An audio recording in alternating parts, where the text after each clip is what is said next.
अयोध्या से आप news 18 India की ये महा कवरेज, अखंड कवरेज देख रहे हैं। मेरी सहयोगी सपना भी आपको राम मंदिर के हर वो रंग दिखा रही है। हम अयोध्या में जो राम लहर है उसकी हर एक तरंग आप तक पहुंचा रहे हैं। नमो नमो राम स्नेहु स्नेहु, नाते नाते राम स्नेहु स्नेहु। तुलसीदास की तरफ से शिवजी जी से ये वरदान मांगा गया था कि जन्म जन्मांतर तक मेरा नाता प्रभु श्री राम से हो, ऐसा आशीर्वाद आप मुझे दीजिए और उन्हीं से मेरा नाता हो। जिस तरीके से लोग उनसे प्रेम करते हैं वैसा ही प्रेम मैं जीवन भर करूं और ऐसे ही प्रेम की नैया जो मैं कह सकती हूँ वो अयोध्या में नजर आ रही है। आज आपको बता दें महानुष्ठान का 5वां दिन है। आज फूल अधिवास होगा, इसके अलावा शक्कर अधिवास होगा, इसके अलावा अनाज में भी थोड़ी देर मूर्ति को रखा जाएगा। अधिवास का मतलब यही होता है कि थोड़ी थोड़ी देर में जो मूर्ति है प्रभु श्री राम की जो अब विराजमान है गर्भगृह में, उसे थोड़ी थोड़ी देर फल फूल और अनाज के बीच में रखा जाएगा। उसके बाद दूध और दही से उसका अभिषेक करवाया जाएगा। इसके अलावा 81 कलशों में जो पावन और पवित्र नदियों से पानी लाया गया है उससे गर्भगृह को पवित्र किया जाएगा, शुद्ध किया जाएगा। और इसके अलावा जैसे पूजन और आरती रोजाना हो रही है, क्योंकि पूरे विधि विधान के साथ ये महानुष्ठान जो है वो लगातार आगे बढ़ रहे हैं। आज 5वां दिन है, तारीख 20 है, बस 2 दिन के बाद प्राण प्रतिष्ठा है और उसके बाद आप प्रभु श्री राम के दर्शन कर पाएंगे। अवध की नगरी की एक बार तस्वीरें मैं आपको दिखा दूं, क्योंकि मैं हनुमानगढ़ी में हूँ। हनुमानगढ़ी की तस्वीरें आपको दिखा देती हूँ। श्रद्धालु सुबह से यहाँ पर आना शुरू हो गए। हालांकि देखिए थोड़ा फ्लो जो है श्रद्धालुओं का कम है, क्योंकि अब आज से प्रोटोकॉल थोड़े चेंज हो गए हैं।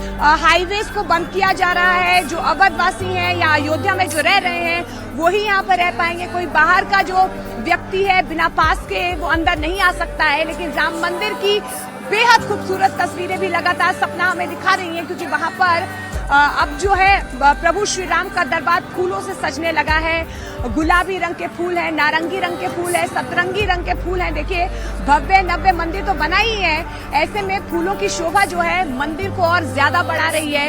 इसके अलावा देश दुनिया के तमाम ऐसे मंदिर हैं जहां पर लगातार प्रभु श्री राम की प्राण प्रतिष्ठा को लेकर कार्यक्रम हो रहे हैं। और ऐसे में आज अवध जो है और ज्यादा तरंग उत्साहित प्रफुल्लित नजर आ रहा है, क्योंकि भक्त जो है अब प्रभु श्री राम के दर्शन करना चाहते हैं, क्योंकि 22 तारीख को प्राण प्रतिष्ठा है। सपना, क्योंकि मैं जिक्र कर रही थी लगातार कि कितना भव्य मंदिर बन रहा है, आप तो वहां पर मौजूद ही हैं, जरा दिखाइए कितनी खूबसूरत वहां पर छटा नजर आ रही है प्रभु श्री राम की। एक चौपाई के साथ शुरू करती हूँ। अवध प्रिय सम प्रिय नहीं को, यह प्रसंग जाने को। ये सही है कि राम को अवध से प्रिय और कुछ नहीं, और ये किसी किसी को ही पता है, सिर्फ तुलसीदास ही वर्णन कर सकते हैं। क्या कहूँ इसके बारे में, आप तस्वीरें देख लीजिए, तस्वीरें ही सब कुछ कह देंगी। ये राम मंदिर का एक और एंट्रेंस है, गेट है, और देखिए गजराज किस तरीके से लगाए गए हैं, फूलों से सजाया गया है। मैंने आपको अभी गेट नंबर 11 की तस्वीरें दिखाई थी अभी से थोड़ी देर पहले, और अब आप इसको देखिए। शब्द कम पड़ जाए ऐसी खूबसूरती है इन पूरे एंट्रेंस की, कल्पना से परे है। किसी ने सोचा भी नहीं होगा कि जिस अयोध्या को लेकर इतनी राजनीति हुआ करती थी, जहां कभी इन सड़कों पर कार सेवकों का लहू बहा था, रथ यात्रा चलाई गई, रोका गया, गोलियां चलाई गई, आंसू गैस के गोले दागे और ना जाने क्या क्या किया गया, हमने तो वो देखा भी नहीं था, हमारे पूर्वजों ने देखा था। वहां ऐसा कुछ होगा, ये हमारे पूर्वजों की मेहनत है जो यहाँ दिखाई दे रही है। आज बिल्कुल मुझे यही लग रहा है मोनिका, क्योंकि हम पाठ करते हैं तो जो भी कोई दर्शक भी अगर कोई रामचरितमानस पढ़ता होगा तो वो जब ये देखेगा तो ऐसा लगेगा उसके सामने कि वो रामचरितमानस के पन्ने पलट रहा है। वो कौन से कांड के, जब राम जी लौट कर आते हैं, जैसे ही विमान का कोलाहल सुनाई देता है तो सब राम राम कहने लगते हैं। ये बिल्कुल वैसा ही प्रतीत होता है। आए गए रघुबीर सजवा दो बंधनवार, ये बिल्कुल वैसा ही लग रहा है जैसा गाने भी हम देख रहे हैं कि आज गली गली अवध सजाएंगे, आज सूखे हुए पेड़ खिल जाएंगे, ये बिल्कुल वैसा ही है। हर कोई खुश है। ये तस्वीर आपने सजावट की देखी, लेकिन दूसरी तस्वीर मैं आपको रास्तों की दिखाती हूँ। क्यों? क्योंकि आम लोगों के दर्शन आज बंद हैं। इसीलिए देखिए मैं समय हो रहा है 7:33। आमतौर पर इस समय तक इस रोड पर, क्योंकि ये रामपथ है, काफ़ी हलचल होती है, सड़कों पर लोगों की और गाड़ियों की आवाजाही होती है, लेकिन आज यहाँ पर किसी तरीके की कोई आवाजाही नहीं दिखाई दे रही है। आप देख सकते हैं शांति है यहाँ पर, क्योंकि आम लोगों के दर्शन नहीं हो रहे हैं। तो ये रास्ता है रामपथ का, लेकिन इस खूबसूरती का वर्णन नहीं किया जा सकता। राम मंदिर के लिए ये सब चीज़ें तैयार की जा रही हैं और सबसे बड़ी बात यह है कि ये 22 तारीख तक भी नहीं मुरझाने वाले। लेकिन इन सबके बीच में हम आपको मुख्यमंत्री योगी आदित्यनाथ से जुड़ी एक खबर दे दें। मुख्यमंत्री योगी आदित्यनाथ अयोध्या में ही हैं और अयोध्या में ही रहने वाले हैं। अभी 2 दिन शेष बचे हैं। मुख्यमंत्री खुद से सुनिश्चित कर रहे हैं कि तैयारियां किस स्तर तक पहुंची हैं, कैसे तैयारियां हो रही हैं। और महत्वपूर्ण भी है, मैं बार बार इस बात का जिक्र करती हूँ, वो मुख्यमंत्री भी हैं, वो पीठाधीश्वर भी हैं, आस्था भी साथ लेकर चल रहे हैं और अपनी जिस कुर्सी पर वो बैठे हैं वो सबसे बड़े सूबे की, सबसे बड़ा राजनीतिक सूबा, सबसे ज्यादा आबादी वाला सूबा, और कहें कि किसी को अगर सत्ता तक भी जाना है तो आपको लखनऊ अयोध्या से होते हुए तभी आप दिल्ली तक पहुंच पाएंगे। ऐसे सूबे के वो मुख्यमंत्री, तो उनके हाथ में बहुत बड़ी जिम्मेदारी है, इसीलिए वो हर चीज का निरीक्षण, औचक निरीक्षण खुद से कर रहे हैं। मोनिका का रुख कर लेते हैं। मोनिका, मैं तो ये देख रही हूँ कि किस तरीके से सजाया गया है।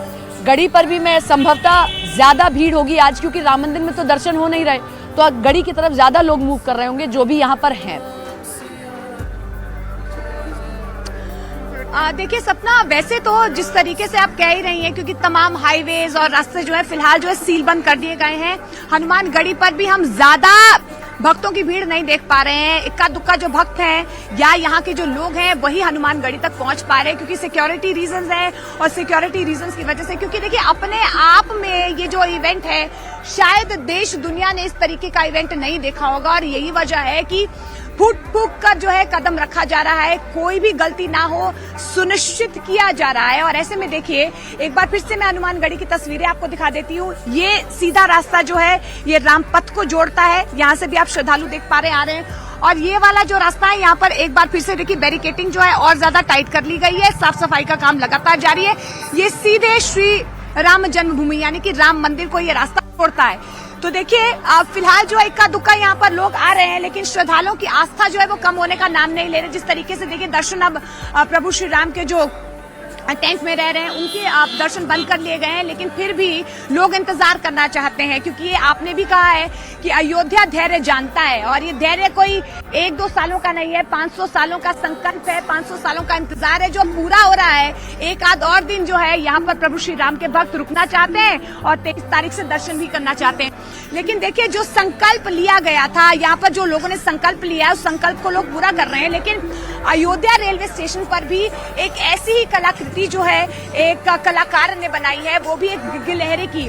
अब गिलहरी का समर्पण किस तरीके से प्रभु श्री राम के लिए रहा है ये आप सब जानते हैं। लेकिन एक बार फिर से हम आपको बता दें, जब श्री राम लंका के लिए जा रहे थे और चढ़ाई करने जा रहे थे, उस वक्त राम सेतु जब बनाया गया था, वानर सेना एक एक राम के नाम की ईंट लगा रहे थे, तो इन गिलहरियों ने उन ईंटों के बीच कंकड़ डाले थे छोटे छोटे। गिलहरियां नाराज हो गई कि वानर सेना उनका मजाक उड़ा रही है, लेकिन प्रभु श्री राम ने बड़े स्नेह के साथ, बड़े प्यार के साथ उन गिलहरियों के समर्पण को हमेशा याद किया है। और उन्हीं के समर्पण में रेलवे स्टेशन पर ये अद्भुत अलौकिक कलाकृति बनाई गई है। हमारे सहयोगी रवि सिंह ने यहाँ का जायजा लिया है, रिपोर्ट देखिए।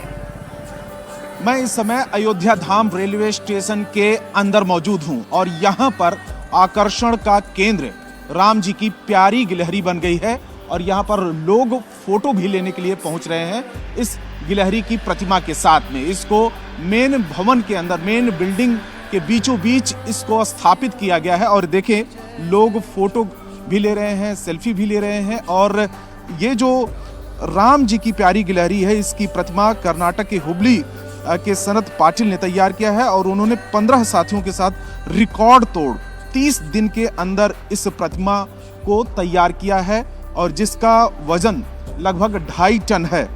मान्यता है कि राम सेतु बनाने में गिलहरियों का भी महत्वपूर्ण योगदान रहा है। सभी गिलहरियां अपने मुंह में मिट्टी भर कर लाती थी और पत्थरों के बीच में उनको भर देती थी। तभी एक वानर ने गिलहरी का परिहास किया। तब श्री राम उठे और वानरों से कहा कि तुमने इस गिलहरी को इस तरह से क्यों लज्जित किया। श्री राम ने कहा कि क्या तुम जानते हो कि गिलहरी द्वारा समुद्र में डाले गए छोटे छोटे जो पत्थर हैं, जो तुम्हारे द्वारा फेंके जा रहे हैं, बड़े पत्थरों के बीच में फासले को भर रहे हैं। तब श्री राम ने गिलहरी को प्यार से उसको सहलाया और इस घटना के बाद क्षमा भी मांगी और उसके कार्य को सराहना करते हुए उसकी पीठ पर उंगलियों से स्पर्श किया। श्री राम के इस स्पर्श के कारण गिलहरी की पीठ पर 3 रेखाएं बन गई हैं। तो फिलहाल ये देखिए जो अयोध्या धाम रेलवे स्टेशन है जिसको विश्व स्तरीय बनाया गया है, तैयार किया गया है और प्रधानमंत्री ने इसका हाल ही में उद्घाटन भी किया था। अब इसको इस जगह पर स्थापित किया गया है।